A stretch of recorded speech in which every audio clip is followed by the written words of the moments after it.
No tenemos ni idea, o más exactamente, tenemos demasiadas ideas calcificadas sobre lo que es la vida y lo que la vida permite, y ahí está todo el problema. Todos nos rigidizamos a una velocidad absolutamente aterradora. Nos lanzamos a conclusiones reconfortantes sobre los objetivos de vida como un perro asustado, que corre a su caseta y gruñe sobre su hueso. Y no es para menos, cuando ves el estado del mundo actualmente, entiendes que cualquiera que encuentre el comienzo de una realidad concebible, no quiera soltarla jamás.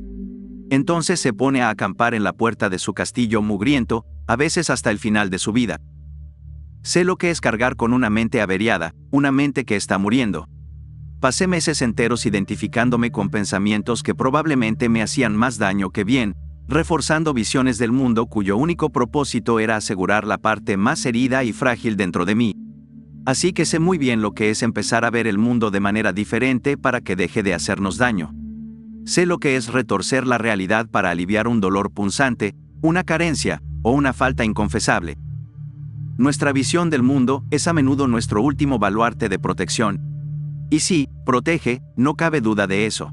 Pero esto tiene un precio. Como un yeso o una férula, lo que riges siempre se atrofia. La pregunta es, ¿acaso sabes cómo se reconoce una mente muerta o moribunda? Pues es bastante simple. Una mente moribunda empieza a tomar su realidad como la realidad. Está tan feliz de haber encontrado su pequeña tabla de salvación en el océano de la vida, que desarrolla toda una religión en torno a esa tabla. Una mente moribunda poco a poco empieza a asumir su propia realidad como la única realidad. Se estanca, deja de buscar y se encierra en un palacio de certezas, miedo e insatisfacción. Al fin y al cabo, es imposible sentirse completamente satisfecho con la vida cuando se vive sobre una tabla inestable. Sin embargo, esas insatisfacciones se convierten en generalizaciones sobre la vida misma. Decimos que la vida es dura para no admitir que desearíamos que nuestra vida fuera un poco más fácil. Afirmamos que las olas golpeándonos en la cara son lo normal, evitando considerar la posibilidad de que haya otras formas de navegar y que el sufrimiento no sea necesariamente el propósito o la norma de la existencia. Y decimos que la gente es malvada para no reconocer que en el fondo, a veces simplemente anhelamos estar mejor acompañados en esa tabla. Todos hacemos esto en cierto grado, transformar nuestras insatisfacciones en reglas generales que luego proyectamos sobre la vida como un todo, en lugar de reconsiderar nuestros propios paradigmas, lo que por cierto, es bastante doloroso. De hecho, cognitivamente, el estancamiento es la muerte. Es el momento en que empezamos a repetir las mismas cosas una y otra vez, a utilizar los mismos razonamientos erróneos hasta la saciedad, y erosionamos nuestro propio placer de vivir. La carne cognitiva se vuelve rápidamente sensible, y nos volvemos irritables, tercos, ansiosos y amargados. Señalamos cada vez más a los demás con el dedo, porque nos recuerdan nuestros propios muros, y en lugar de ver eso como una invitación a mejorar, nos quejamos una y otra vez. La mente humana está hecha para florecer, expandirse, proyectarse, adelantarse. No para defender eternamente su concepción insuficiente de la realidad. En otras palabras, o te transformas, o te pudres poco a poco. Creo que tal vez esa sea la ecuación de la felicidad: cambiar o perecer, florecer o rumiar hasta la muerte. Y sé que no es necesariamente muy humanista y bonito decir esto, pero los seres humanos más completos que conozco hoy en día, y que trato de manera cotidiana, son aquellos que son capaces de derrumbar y reconstruir radicalmente su sistema de realidad, de valores e ideas. Nuestro cerebro, aunque evidentemente es mucho más que esto, puede modelarse convenientemente como una maravillosa máquina de interpretar y descodificar señales, todo ello para permitirte actuar eficazmente en el mundo. Digamos que este conjunto de señales, de puntos de datos captados por tus sentidos, es lo que llamamos la realidad. Entiéndase como toda la información que tus sentidos pueden recoger de manera constante. Tu cerebro, de manera bastante simple, va a filtrarlas de manera precoz, seleccionando algunas y omitiendo otras. En otras palabras, gobernar es elegir, y eso vale tanto para un rey como para tu máquina de generar significado, es decir, tu conciencia. Lo que nos interesa hoy se encuentra entre ambas realidades. Dicho de otro modo, en tu realidad subjetiva, que es lo que puede dar forma a tu propio túnel de realidad. Así es como el escritor estadounidense Anton Wilson se refiere a este concepto: tu filtro, que constituye la base de tu visión actual del mundo. Este túnel representa la narrativa que te cuentas sobre la realidad. En términos más elaborados, se trata de tu paradigma para interpretar lo real. Wilson lo denomina pensador o narrador interno, y es esta voz interna la que determina, de manera inconsciente, lo que eliges aceptar o rechazar en tus experiencias. De manera concreta, si sigues lo que estoy diciendo, eso significa que tus realidades son el resultado de un pequeño pensador interno escondido, que tiene su propia forma particular de ver el mundo. Un sesgo, podríamos decir, que empuja a toda tu máquina biológica a ir en su dirección. Si tu pensador interno es pesimista, racionalista y ansioso, seleccionará lo que en la realidad le permita validar su preconcepción existencial. Todos dependemos completamente de lo que nuestro pensador interno nos empuja a manifestar en lo real. Sin embargo, y aquí es donde entramos en el punto álgido de esta cuestión, no todos los narradores internos, ni todos los túneles de realidad, son iguales. Un narrador interno definido ante todo por el miedo, por fracasos transformados en creencias, por una resignación rencorosa, es la mejor manera de permanecer triste toda la vida. La mente crece por la interrogación, se estabiliza por la convicción, y muta nuevamente por la insatisfacción y el choque. Aferrarse a tu paradigma actual de descodificación del mundo, a tu modo polvoriento de leer las cosas, es congelar tu ascenso y negarte los siguientes niveles de comprensión. El único objetivo de la vida, como escribió Wilson al final de su libro El ascenso de Prometeo, es construir y reconstruir cada vez con mayor finura nuestro túnel de realidad, como el pintor que se empeña en su lienzo para retratar la indescriptible belleza de una luz nunca alcanzada, que parece huir ante él, divirtiéndose al verlo sudar frente a la imposible tarea de la exactitud. Hay que poner un lienzo nuevo y empezar de cero, para que tu túnel de realidad sea cada vez más alegre, divertido, inclusivo, permisivo, subversivo y grandioso, que te proyecte una realidad más deseable y vivible. Tal vez esa sea, en última instancia, la única misión que tenemos.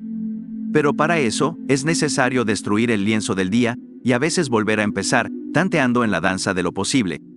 Te advierto que este protocolo puede doler. Algunas experiencias que podrías tener al seguirlo pueden ser algo desestabilizadoras, difíciles para el ego, o incómodas, e incluso a veces simplemente imposibles, dependiendo del estado de tus candados mentales. Cabe destacar que llegar a dudar de tu realidad está lejos de ser un proceso fácil. Ver tambalearse frente a tus ojos todo lo que hasta entonces habías tomado como los fundamentos inquebrantables de tu vida, tus valores, tus ideas, tus juicios, es una experiencia peculiar. Así que, ¿por dónde empezar? Todos tenemos un espectro ideológico. Pero como yo, tienes preferencias, inclinaciones, te identificas con ciertos conceptos. ¿Eres más materialista o espiritual? ¿Acaso eres agnóstico, creyente o ateo? Es curioso, nuestro narrador interno se identifica con uno o varios artefactos y estandartes. Pertenece a algo, y tal vez ya ni se da cuenta, pero eso no cambia nada. Y es por ahí donde comenzaremos, por la idea de viajar un poco en contra de tu inclinación. La primera etapa es crear un espacio entre tus ideas y tú. El primer paso es dudar de los símbolos en las paredes de la caverna. Si eres un ferviente materialista científico, apegado a la comprensión racional de todo lo que te rodea, que solo confía en la materialidad de los fenómenos, si lo que te entusiasma es el consenso y para ti la prueba es la clave de entrada en tu reino de creencias, entonces suscríbete a una o dos buenas revistas esotéricas o a un programa de audio espiritual de la nueva era. Si eres un buscador espiritual por naturaleza, convencido de la existencia de Dios, sea en plural o singular, entra progresivamente en un túnel de realidad científico-racionalista. No importa en qué posición te encuentres, da un giro de 180 grados y presta verdadera atención. Escucha con detenimiento lo que se dice, lo que ocurre, lo que se murmura. El propósito no es solo enfrentarte a realidades completamente opuestas a la tuya, sino llegar al punto en el que algo dentro de ti reconozca y piense que, desde una perspectiva diferente, no es tan absurdo lo que están diciendo los que tienen ideas contrarias a las tuyas. Pero no lo expreses desde una postura condescendiente, como un profesor que se eleva por encima. Tienes que llegar a contaminarte realmente por el campo contrario, hasta que tu realidad anterior te parezca un poco menos real. Hasta que seas capaz de un desplazamiento, hasta que te conviertas en un doble, un exiliado, un desarraigado, vagando entre dos mundos, entre dos sistemas ideológicos completamente opuestos. Ni realmente adepto del nuevo, ni demasiado lúcido para regresar completamente al primero. Debemos entender que no se visitan estos espacios para quedarse, sino para darse cuenta, para entender. Con nuestra pequeña mochila, miramos fascinados a las grandes multitudes desgarrarse sin posibilidad de comprenderse entre sí. Estamos solos y desnudos, partidarios de nada más que de nosotros mismos, con suficiente confianza para bailar en el vacío, de pie entre las dos paredes de la caverna, asombrados ante los espectadores vociferantes y los obsesionados por las ilusiones. Y es una buena señal llegar a ese punto, porque entenderás lo que quiero decir con los túneles de realidad. Esto no es solo una idea filosófica abstracta o sin sentido, y es que empezarás a entender hasta qué punto tus ideas son jaulas que tiñen la coloración de tu vida, tanto para bien como para mal, pero que siempre se pudren si no se tiene el cuidado de renovarlas. Ser el exiliado es la primera etapa, y te llevará tiempo, pero te prometo que al final lo agradecerás. Tienes que entender que, perder tus ideas y destruir el lienzo, no es una experiencia para todo el mundo. Engañar a alguien suele ser más sencillo que convencerlo de que ha sido engañado. Por eso, el lugar al que te invito a visitar no es un destino permanente, es un interludio, un espacio breve que se asemeja a un peregrinaje. Es una oportunidad para asegurarte de que todavía puedes ser algo más que un simple fijador de paredes. En el instante que comprendas esto, mantente erguido entre los dos vórtices. Tómate un momento para ser consciente de todas las causas, pero no te aferres a ninguna en particular. El vagabundo es un príncipe, porque quizás sea el único que ve el mundo sin prejuicios y lo disfruta. El hombre puede ser un artista de un día o de una vida, porque lo único que cuenta es su capacidad para recomponer, y ese es el punto de partida de toda libertad interior. En esta fase, verás surgir el regreso de una curiosidad apasionada, un nuevo asombro. El mundo a tu alrededor perderá su vieja piel, agrietándose por todas partes, y grandes pedazos de certezas superadas caerán en la nueva cavidad mental que te habrás permitido crear.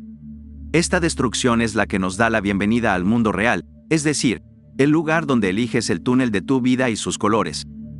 Todo esto hace que nos hagamos las siguientes preguntas, y cito: ¿qué es lo que realmente buscamos? ¿Por qué nos embarcamos en todo esto? En esencia, lo que anhelamos es lo que los griegos denominaban noesis, ese destello de armonía, la intuición suprasensorial y el conocimiento perdurable. Es a partir de esta experiencia que creamos nuestras mejores obras y narramos nuestras historias más significativas. Pero, ¿cómo podemos encontrar esta noesis? Tengo algunas ideas al respecto, ya que sería cruel dejarte solo con el consejo de abandona todas tus certezas y deconstruye tu identidad. Lo que sigue es verdaderamente interesante. Una vez que te sientes un poco perdido entre los diferentes túneles de realidad, pueden ocurrir cosas sorprendentes. Al abrirte a nuevas experiencias, lo único que queda es estar presente para la oportunidad que se te presenta. Debes despojarte de tus defensas y volver a interactuar con el mundo como si fuera la primera vez. Søren Kierkegaard estaba en lo correcto. Hay dos maneras de ser engañado. Una es creer en lo que no es cierto, y la otra es negarse a creer en lo que es verdad. Es un hecho que, durante la mayor parte de nuestras vidas, los humanos disfrutamos inconscientemente de la ignorancia. No puedo evitar pensar en paralelismos entre lo que estamos discutiendo aquí y la historia de la cueva de Platón. La alegoría de la caverna de Platón, presente en la República, es un concepto filosófico fundamental que explora la transición de la ignorancia a la iluminación, planteando profundas preguntas sobre la realidad y el conocimiento. Utiliza la metáfora de prisioneros encadenados en una cueva, aislados del mundo exterior, obligados a observar solo las sombras proyectadas en la pared, simbolizando la limitación de su percepción y la falta de conexión con la verdadera realidad. Esta narrativa se entrelaza con mitos como el de Prometeo y el viaje del héroe, reflejando la lucha por alcanzar la sabiduría. En la alegoría de la caverna, los prisioneros ven sombras proyectadas en la pared, confundiéndolas con la realidad. Periódicamente, figuras de diversos objetos pasan ante el fuego, creando ilusiones que los prisioneros catalogan erróneamente. Cuando uno de ellos es liberado y llevado al mundo exterior, se enfrenta a la brillantez del sol, lo que inicialmente le duele y confunde. Al darse cuenta de que su antigua percepción era solo una ilusión, sufre al ver cómo se deconstruye su realidad previa. Sin embargo, con el tiempo, se adapta a la luz y comienza a percibir el mundo real, desde reflejos en el agua hasta la vista directa del sol, la fuente de toda iluminación. El prisionero, ahora con un nuevo entendimiento, regresa a la cueva para compartir sus revelaciones, pero se siente desorientado por la oscuridad y le cuesta reconocer las sombras familiares.